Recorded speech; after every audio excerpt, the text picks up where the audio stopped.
Hello, this is Udayaraj, research scholar from Department of Physics, University of Jaffna. Now I am going to show you how we can take the IV measurements for the solar cells.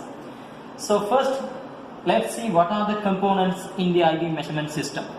So we have a key source meter to supply the variable voltage and measure the variable current at a time. And this is the power supply. It's give the power to the solar simulator. This is the solar simulator. We use this one as an artificial sun. This is the source giving the light to take the measurements.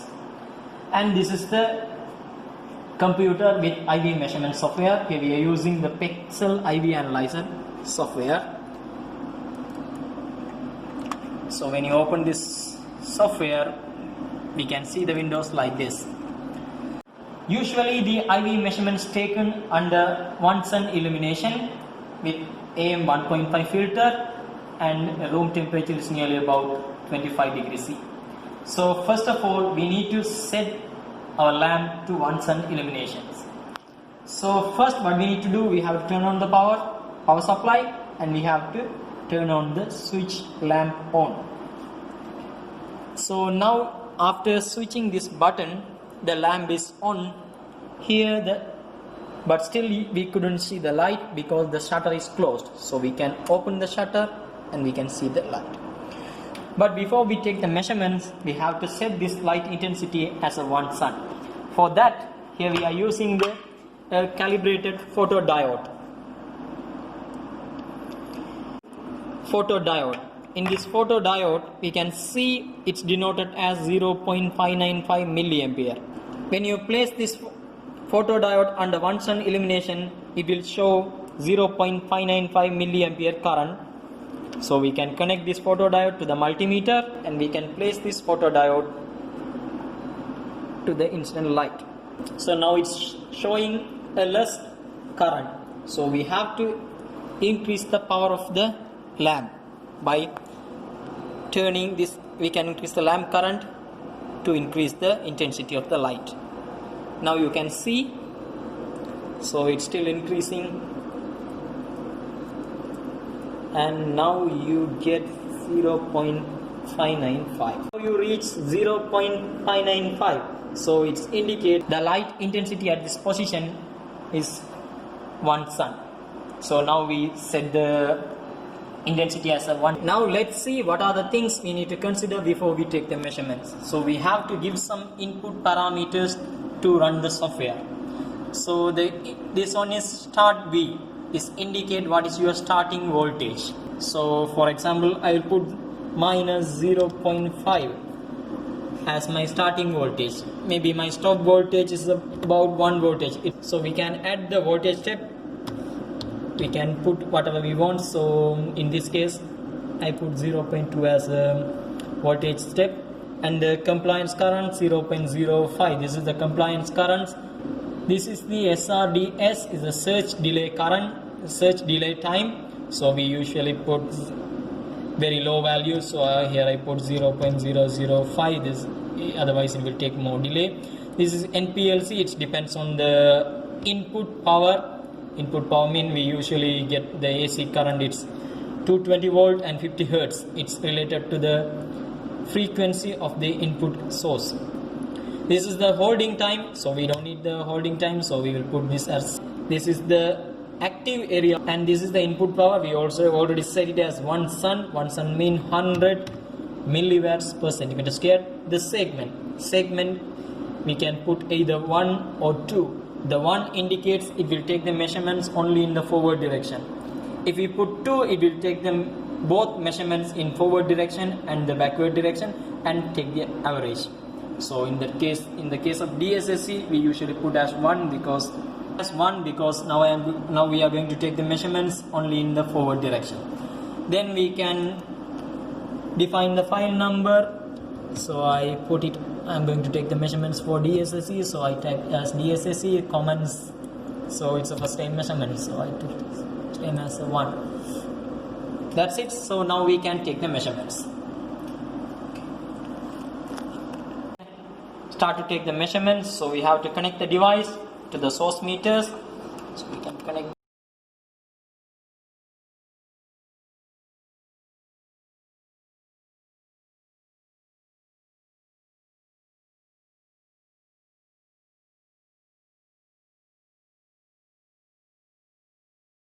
And we can start to take the measurements. So now we can run the program, but before that we have to open the shutter, and immediately we can run the program.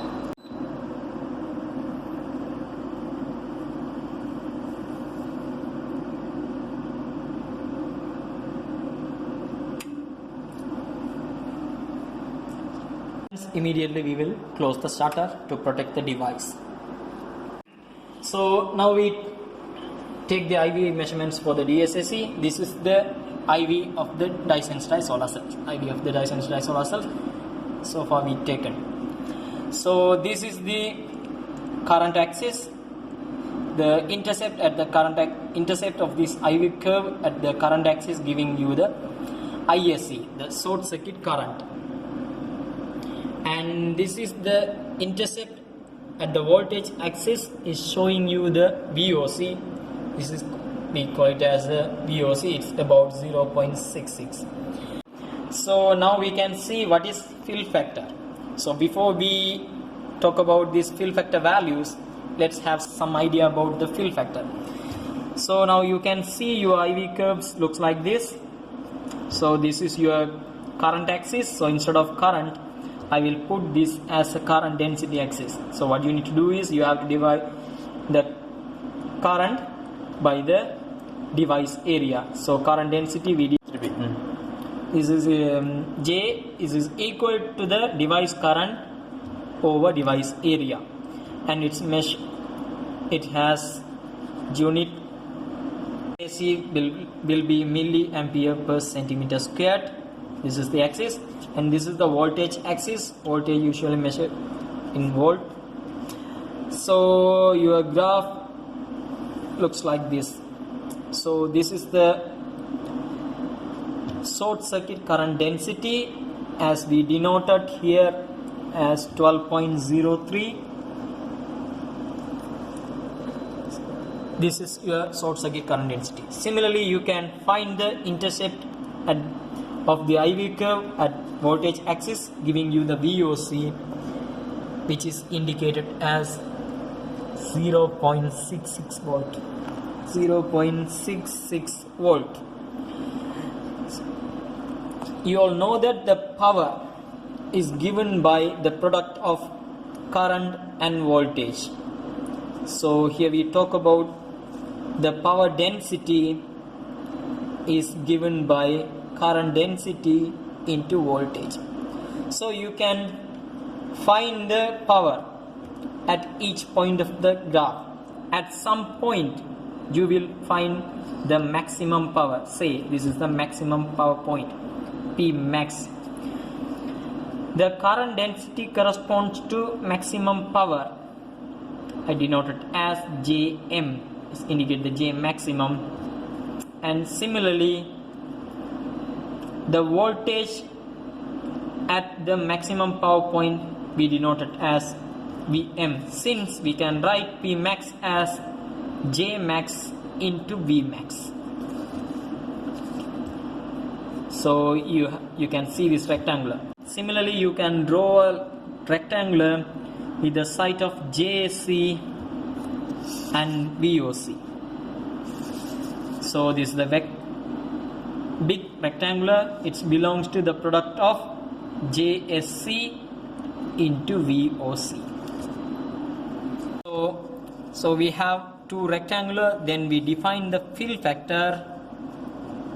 It's the ratio between the rectangular made by the power max and the big rectangular made by the side of JAC and VOC. So fill factor is equal to J max into V max, corresponds to the smaller rectangular into Vm over JSC into VOC. So we know the J max, we can find the J max, V max. Then the fill factor, here the J max is V max is same as the power max over JSC into VOC.